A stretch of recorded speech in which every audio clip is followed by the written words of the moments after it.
Assalamualaikum warahmatullahi wabarakatuh. Ya halo teman-teman, jumpa lagi dengan saya Riza Ilham di channel saya Riza Ilham. Pada kesempatan hari ini saya ingin membahas sesuatu yang hubungannya dengan agama. Agama apa? Ya tentu saja agama saya, yaitu agama Islam.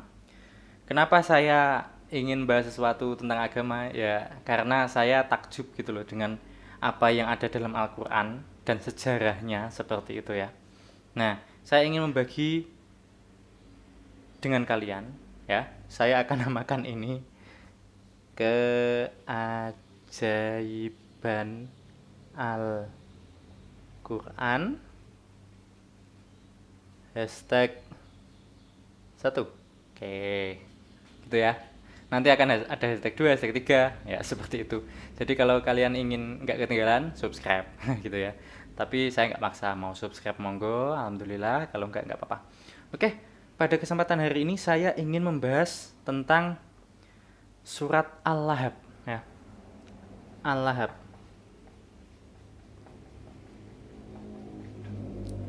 Kalian pasti bertanya-tanya, apa sih keistimewaan surat Al-Lahab gitu ya. Nah, karena isinya itu tentang Abu Lahab yang jahat sama Rasul, terus dia itu udah ditentukan di sini itu ya, di ayat 3 itu. Kelak dia akan masuk ke dalam api neraka yang bergejolak beserta istrinya pembawa kayu bakar, itu di ayat 4. Nah, jadi Abu Lahab ini sudah disumpah, sudah dinas di Al-Quran kalau dia itu akan masuk neraka, ya kan? Nah, apa keistimewaannya? Keistimewaannya adalah surat Al-Lahab turun 10 tahun sebelum Abu Lahab meninggal. Bayangkan, ada gap 10 tahun dari surat ini turun, jadi surat ini turun, 10 tahun kemudian Abu Lahab itu meninggal. Ada waktu 10 tahun untuk Abu Lahab itu berpikir-pikir, masuk Islam gak ya, masuk Islam gak ya, seperti itu. Ada waktu 10 tahun untuk berpikir-pikir. Tapi sampai akhir hayatnya pun dia tetap tidak memeluk Islam. Padahal kalau dia waktu itu memeluk Islam, maka pasti Islam akan hancur dengan sendirinya. Kenapa bisa seperti itu? Al-Quran ini sudah dijanjikan oleh Allah tidak akan salah isinya, tidak akan hilang isinya, tidak akan kekal sampai hari kiamat kelak.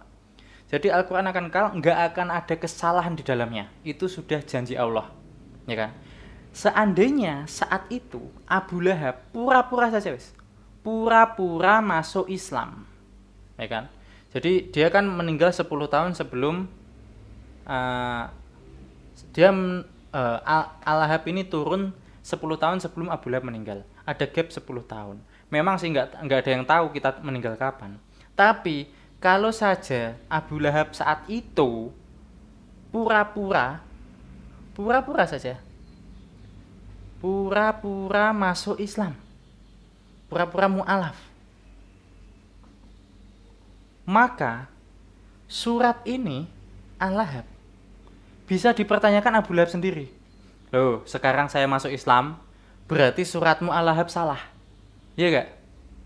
Kalau saja Abu Lahab pura-pura mu'alaf, maka Islam akan hancur dengan sendirinya karena ada satu surat yang salah. Tapi ternyata apa? Sampai akhir hayatnya Abu Lahab tidak masuk Islam.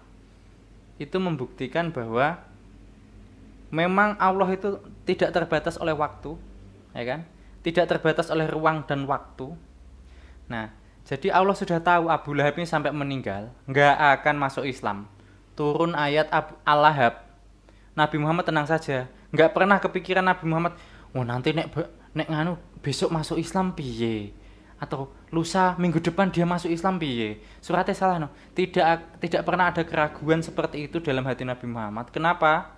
Karena tidak ada sejarahnya, dan Nabi Muhammad adalah orang yang paling beriman di antara muslim yang lainnya. Tentunya kenapa seperti itu? Karena Nabi Muhammad itu panutan umat Islam seperti itu loh.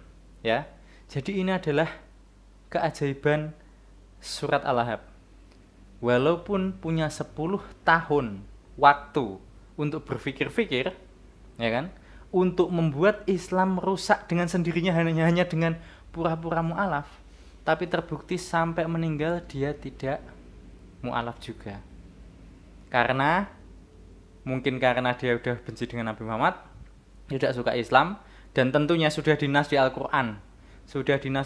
Kalau dia tidak akan masuk Islam, seperti itu. Itu adalah keajaiban Islam yang saya bahas pertama. Selanjutnya saya akan bahas yang lain. Tentunya akan ada hubungannya dengan sains juga, seperti itu. Terima kasih sudah menonton. Wassalamualaikum warahmatullahi wabarakatuh. Dah.